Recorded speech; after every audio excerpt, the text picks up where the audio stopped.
Hello, today we're doing a quick skim through of the Constitution in all its glory. A quick skim.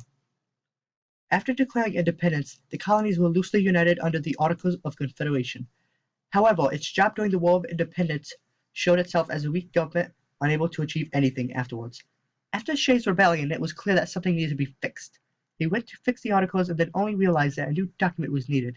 This new document would be much stronger as it gave the federal government more power over the states. This Constitution established the basic framework seen today. During its ratification process, the Anti-Federalists still wanted to keep the Articles as they seen the Constitution as too strong. The writers, to incentivize them, added a Bill of Rights, which are the first 10 amendments to the Constitution. The preamble, although not emphasized on the text, is symbolic of what the new Constitution's purpose will be. At the beginning, it states, "We the people, in order to form a more perfect union." This means they are clearly making a republican form of government. A more perfect union is calling back to the Articles and how they failed to unite the states successfully. Further emphasizing the reasoning, it continues to explain common defense and at the end, it establishes itself for the United States of America. The first article creates the legislative branch. This includes the procedures and the bicameral system with a Senate and a House of Representatives. It explains all the powers and limitations they have. All the powers, limits, and content are popular exam questions. As we continue, you will see each branch has limits and ways other branches can limit them if they get too powerful by the system of checks and balances first proposed by Baron von Montesquieu. The second article creates the executive branch. Again, they go over the president's powers and limitations. However, one thing to note is the cabinet is not in the Constitution. So if a question asks which is not in the Constitution, it will either be the cabinet or political parties. It also includes the process known as the Electoral College, which is the way the president is elected. The State of the Union is in the Constitution also. This is the Vegas article, for they hoped future generations would decide what to do with it, and it wasn't meant to be complex like the other two. It would be further evolved later on with court cases such as Marbury versus Madison, which will give it judicial review. It states that the Supreme Court is the most powerful court and explains that, like the president's impeachment process, a judge's impeachment trial occurs in Congress. No impeachment trials will ever happen in the Supreme Court.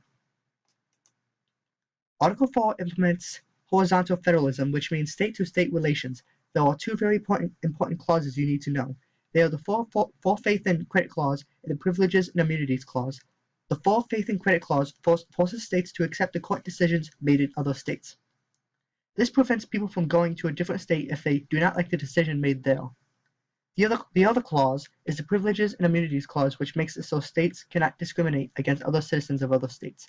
One thing that the Articles actually successfully did, which was the process that new states were added into the Union, was carried into this article. Article 5 explains the process to amend the Constitution if needed in the future. This process must include the states. Either the House or a convention of 2/3 of states propose the amendment. Afterwards, 3/4 of all states must ratify it. Article 6 basically places the Constitution as the supreme law of the land, and to incentivize the states, this new document will assume all pre-Confederation debts to the federal government. It includes the Supremacy Clause, which states that federal law always triumphs over state law. It then requires all federal employees to swear an oath to protect it. People cannot be forced to take a religious test to enter the government.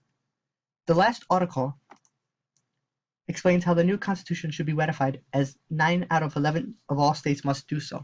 Now let's go back and see what each article and the limitations are. First article sets up the legislative branch, and it says the limitations and what they can do. What they can do is, in the House, they can pass bills about what the government's going to buy and support with programs. They also are the ones who will declare war, sign the treaties, as Woodrow Wilson learned the hard way after trying to get the Treaty of Versailles ratified. And what they can't do is make ex post facto laws. Ex post facto laws are laws that say You can't do something after you already did it and then get you in trouble for it when it was the law. They can't do that. Next is the executive branch. The executive branch is the president and his cabinet, even though the cabinet is not in the Constitution. The cabinet is of all his advisors.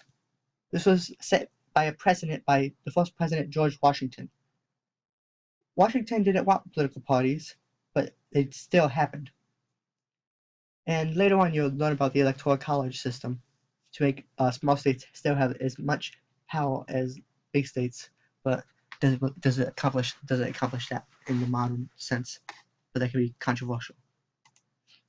The judicial branch is probably one of the most important, but they're all important. But this judicial branch not controls, but decides whether the laws made by the president or Congress are constitutional. This power will decide how progressive the country will go, or progressive, mostly progressive. Horizontal federalism, even though, yeah, that's all.